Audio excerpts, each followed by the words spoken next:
All right, this action started almost a month ago. It involved 16 teams in this tournament, and it all boils down to this. Now you've got the two final teams in Australia and New Zealand playing the final of the T20 World Cup 2021 edition. Of course, for New Zealand, it's the third straight ICC final. On the other hand, Australia are playing their first ICC final after that 2015 50-over World Cup final in which they beat the same opposition in New Zealand. We'll be building up to this big clash between the two trans-Tasman rivals. Joining us on the program is also going to be Southee Gavaskar. Southee, before we get into this clash, 14th November is the big day today, but also for you personally, 13th of November, way back in 1983 was a big day, so I want to start with that. You became the highest scorer in Test cricket, going past Geoffrey Boycott's record of 8,114 runs. We as Indian fans all remember that. Did that make it very special, that occasion, especially because you went past your good friend Geoffrey Boycott? Well, I promised him actually 2 years earlier at a dinner. At Delhi when the day he had gone past Sir Garfield's record and become the highest scorer in Test cricket, and there was a reception by the Delhi District Cricket Association for both the teams. And at that dinner reception, when I was asked to speak as the captain, I said to him, "Enjoy it, Geoffrey, for 2 years. I'll be there. Enjoy it for 2 years, Geoffrey." And all I can think of, having done that, was that at least I fulfilled my word given to him. I still tease him about it. I still rib him about it.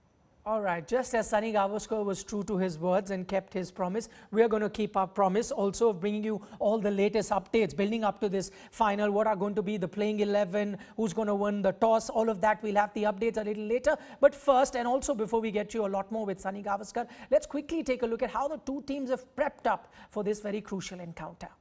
All right, let's get reactions now from Southee Gavaskar, who joins us on the program. Saima, I'm just looking at the New Zealand team. One change, we all expected that, Tim Seifert coming in for Conway. What that does is now the top 5 of New Zealand, all right-handers. I'm trying to see how Australian bowlers are going to approach this. We've seen Glenn Maxwell bowl a lot of overs, but now with so many right-handers, you reckon he may not be the go-to 5th bowler for his captain. Instead, Mitch Marsh or Stoinis does that job? That could well be the case because if you have a left-hander, then he can, be troubled by the off-spinner. But with the right-handed batsman, they can use the off-spinner with the turn. Mind you, there's not much turn here at Dubai, but just that slight turn that you might be able to get, you can tonk the ball to the onside. And so therefore, it becomes that much easier. So yes, I think probably more than Mitch Marsh, I think Marcus Stoinis will be the 5th bowler this time around, as far as Australia is concerned. Okay, now Australia won the toss. They are chasing. I'm just trying to look at things from New Zealand's perspective. If they're looking for some sort of positives, what I'm getting to here is that it's a brand new strip that they're using for this final. Does that give them some sort of hope? Because it's a new sort of a pitch, it'll be better for batting and then they can post a competitive total. So a ray of hope for the Kiwi team? The ball will come onto the bat quite nicely if it's a new strip, because it will mean that it has not been dead, or it has not been dead because of use. Some of the spots can die, however much you try and roll on those particular spots. That doesn't help. But if you have a new strip, the ball on landing will carry through that much better. So yes, I think for the team batting first, it'll be an advantage. But even for the team batting second, because the dew will make it even better for the ball to come onto the bat. So I suppose in a way, still that dew factor will be one that both teams will have to contend with. I'm trying to wonder what must Kane Williamson be thinking at the moment, Sanibhai, in terms of what's an ideal total, because we saw 2 semi-finals, good enough totals were posted by the team batting first, and yet the teams that were chasing ended up on the winning side. What must the Kiwi team be thinking now that they're going to be bat first? What is that ideal total for them? I think they have to target about 180 at least. I think 180, which is 9 runs and over.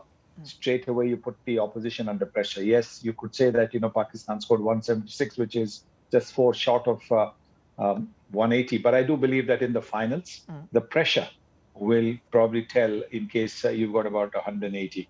Having said that, in the finals, runs on the board always count. So you could maybe even get 145 or thereabouts and still be able to defend it. Okay, Saima, stay on with us. Plenty to talk to you about. Meanwhile, let's talk about the two captains from both the sides, Aaron Finch and Kane Williamson. Plenty of things are in common between them. One, both of them are out of form, but they also have immense respect for each other, each other's team, and especially each other's bowling attack. Listen in to the two skippers ahead of the big final. Right, we heard from both the captains talking about that bowling attack of either teams. They could be very, very dangerous. Saima, I want to talk to you about both these skippers, Aaron Finch and Kane Williamson. Let's start with Williamson. I'm just taking a look at his record in all the 9 T20Is that he's played against Australia, averaging only 13. That's the least for him against any team. Would it be fair to say that the Australians have had his number so far?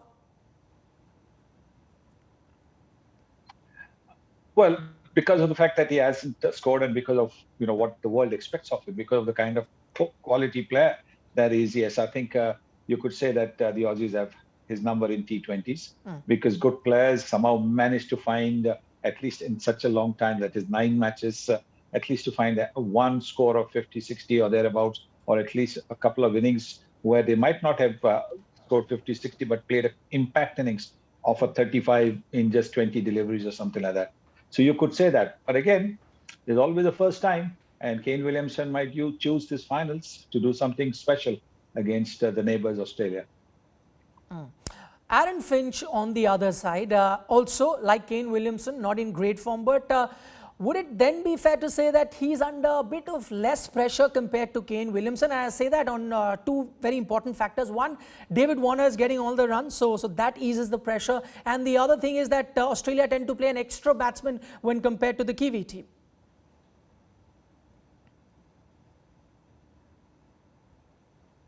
Definitely. But again, you want to contribute as a leader. You want to be contributing right at the top of the order.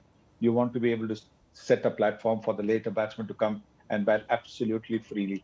So yes, he would want to score runs. But again, he's up against a left-handed Trent Boult. Trent Boult swinging the ball into him. And we've seen that as a weakness in Aaron Finch's batting for quite a while now. The ball coming into him because he's got that forward press. He can't really change much. And if the ball swings just that little bit, then he is caught plumb in front a number of times. So like Shaheen Afridi did the other day, and Bhuvneshwar Kumar did so regularly when India played against Australia, Trent Boult will try and trap him LBW. So that's going to be an interesting matchup. Trent Boult, how does he approach when Aaron Finch is batting? One more batsman, the Aussie batsman again, who's really out of form, is Glenn Maxwell. Try and help us out here, Saimbai. Try and solve this Glenn Maxwell mystery, because in the IPL he seemed invincible. Similar conditions then, similar conditions here. Here his record is abysmal. What, averaging 9 with a strike rate of 78? That's not something that you associate Maxwell with. Well, I've always said franchise cricket and international cricket is completely different.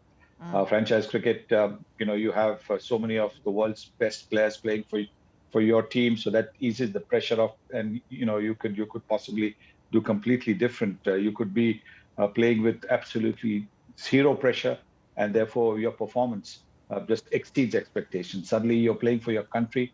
The opposition against you is also that much more fiercer. For the simple reason that franchise cricket is different, international cricket is different. Maybe that is what is telling on Maxwell's performance. All right, Saima, stay on. Still a little bit more to come from Mr. Gavaskar, but we were talking about players that are not in great form at the moment. Let's take a look at some players who are in outstanding form. We've picked 5 players to watch out for. We've got an opening batsman, 1 from each side. Also, we've got 2 leg spinners, 1 from each side. All right, those were the 5 key players to watch out for. Plenty of match winners in both the sides. Saibhai, would it be fair to now look at this sort of a matchup? And I know that the Kiwi team believes in a lot of matchup. Southee and Boult, 2 in-form seam bowlers versus the man in form who really sets the tempo for the Australian team, David Warner. This is where the match may lie. It could be, and I think what Tim Southee would probably try and do is do what Boult will try and do to Finch. That is to get the ball to curve in just that little bit and get and hit to Warner's front pad. Again, Warner doesn't at the start of the innings doesn't have a big forward movement, so that could be something that Tim Southee will look to do. Both Southee and Boult have got clearly wickets and have put pressure on the opposition in just about every format that they've played. So again, New Zealand will be hoping that they do that here today. What will be interesting is to see whether Kane Williamson starts with Mitchell Santner. I somehow don't think so because with the left-handed Warner, he probably won't take a chance with the left-hand spin of Mitchell Santner.